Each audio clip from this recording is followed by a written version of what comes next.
దేవుని నామానికి స్తోత్రం. ఈరోజు మనం చదువుకోబోతుంది నిర్గమకాండం 23వ అధ్యాయం.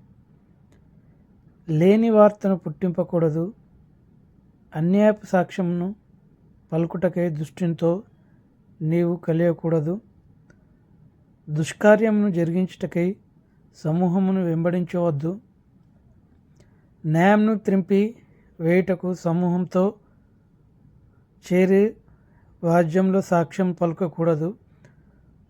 వాద్యమాడువాడు బీదవాడైనను వాని ఎడల పక్షపాతంగా ఉండకూడదు.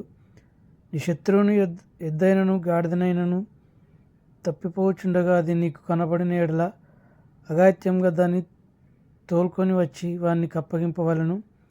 నీవు నీ పగవాని గాడిద బరువు కింద పడి ఉండుట చూచి దాని నుండి తప్పిపోక ఉందోనని నీవు అనుకునేను అఘాయిత్యంగా వానితో కలిసి దాన్ని విడిపింపవలను.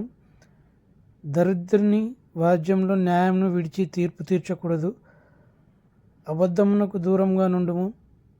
నిరపరాధి అయిన నీతిమంతులైన చంపకూడదు. నేను దృష్టిని నిర్దోషినిగా ఎంచను. లంచం తీసుకొనకూడదు. లంచం దృష్టి గలవాడు గుడ్డితనము కలగజేసి నీతిమంతుల మాటలకు అపార్థం చేయించును. పరదేశిని బాధింపకూడదు. పరదేశి మనుషుని ఎట్లుండని మీరు ఎరుగదరు. మీరు ఐగుప్తు దేశంలో పరదేశులై ఉంటారు కదా.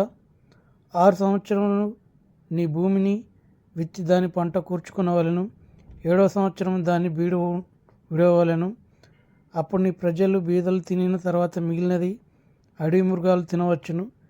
నీ ద్రాక్ష తోట విషయంలో నీ ఒలివ తోట విషయంలోనూ అలాగనే చేయవలను. 6 దినములు నీ పనులు చేసి నీ ఎద్దును నీ గాడిదను నీ దాసి కుమారుడును పరదేశి విశ్రయించినట్లు 7వ దినమున ఊరికనే ఉండవలను. నేను మీతో చెప్పినటువంటి జాగ్రత్త గైకొనవలను. వేరొక దేవుని పేరు ఉచ్చరింపకూడదు, అది నీ నోటి రానియతగదు. సంవత్సరమునకు 3 మార్లు నాకు పండుగ ఆచరింపవలను. పులియని రొట్టెల పండుగను ఆచరింపవలను. నేను నీకు ఆజ్ఞాపించిన అబీబు నెలలో నీవు ఐగుప్తుల్లో నుండి బయలుదేరి వచ్చితివి గనుక ఆ నెలలో నియామకం కాలమందు 7 దినములు పులియని రొట్టెల తినవలను. నా సన్నిధిని ఎవడునూ వట్టి చేతులతో కనపడకూడదు. నీ పొలంలో విత్తిన నీ వ్యవసాయంలో తొలి పంట యొక్క కోత పండుగను పొలంలో నుండి నీ వ్యవసాయ పొలములను నీవు కూర్చుకున్న తర్వాత సంవత్సరాంతం మంద ఫల సంగ్రహపు పండుగను ఆచరింపవలను. సంవత్సరమునకు 3 మార్లు పురుషులందరూ ప్రభువైన యెహోవాని సన్నిధిని కనబడవలెను. నా బలము రక్తం పులిసిన ద్రవ్యంతో అర్పింపకూడదు. నా పండుగలు అర్పించిన క్రొవ్వు ఉదయమున వరకు నిలువ ఉండకూడదు. నీ భూమి మీద ప్రతి పొలంలో మొదటి వాటిని దేవుడైన యెహోవా మందిరమునకు తేవలను. మేకపిల్లను దాని తల్లిపాలతో ఉడకబెట్టకూడదు. ఇదిగో త్రోవలో నిన్ను కాపాడి నేను సిద్ధపరిచిన చోటు నేను రప్పించుటకు ఒక దూత నీకు ముందుగా పంపుచున్నాను. ఆయన సన్నిధిని జాగ్రత్తగా నుండి ఆయన మాట వినవలెను. ఆయన కోపం రేపవద్దు. మీ అతిక్రమంలో ఆయన పరిహరింపడు.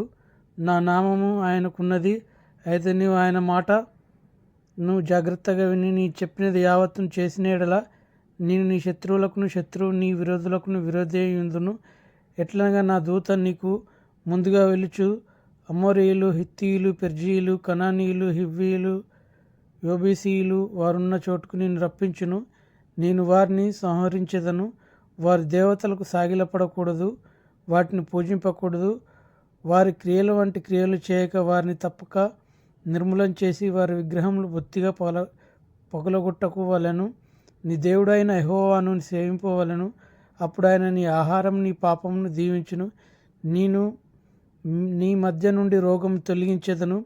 కడుపు దిగబడినది గుడ్డిదియు నీ దేశంలోనూ ఉండదు. నీ దినముల లెక్క సంపూర్తి చేసేదను. నన్ను బట్టి మనుషులు నీకు భయపడినట్లు చేసేదను. నీవు పోవు స్వరదేశం వారిని ఉడగొట్టి నీ సమస్త శత్రువులను నీ ఎదుటి నుండి పారిపోనట్లు చేశాను. మరియు పెద్ద కందిరీగలను నీకు ముందుగా పంపించేదను. అవి నీ ఎదుటి నుండి హివ్వీలను, కనానీయులను, హిత్తీయులను వెళ్ళగొట్టును. దేశం పాడై అడిమృగములో నీకు విరోధంగా విస్తరించినట్లు వారు 1 సంవత్సరంలో నీ ఎదుట నుండి వెళ్ళగొట్టును. నీవు అభివృద్ధి పొంది ఆ దేశంను స్వాధీనపరచుకున్న వరకు క్రమక్రమంగా వారిని నీ ఎదుట నుండి వెళ్ళగొట్టేదను. మరియు ఎర్ర సముద్రం నుండి ఫిలిష్తీయులను సముద్రం వరకు, అరెం నుండి నది వరకు నీ పొలిమేరకు నేర్పరిచేదను. ఆ దేశ నివాసులు నీ చేతికి అప్పగించేదను. నీవును నీ ఎదుట నుండి వారిని వెళ్ళగొట్టదు. నీవు వారితోనైనా వారి దేవతలతోనైనా నిబంధన చేసుకుని వద్దు.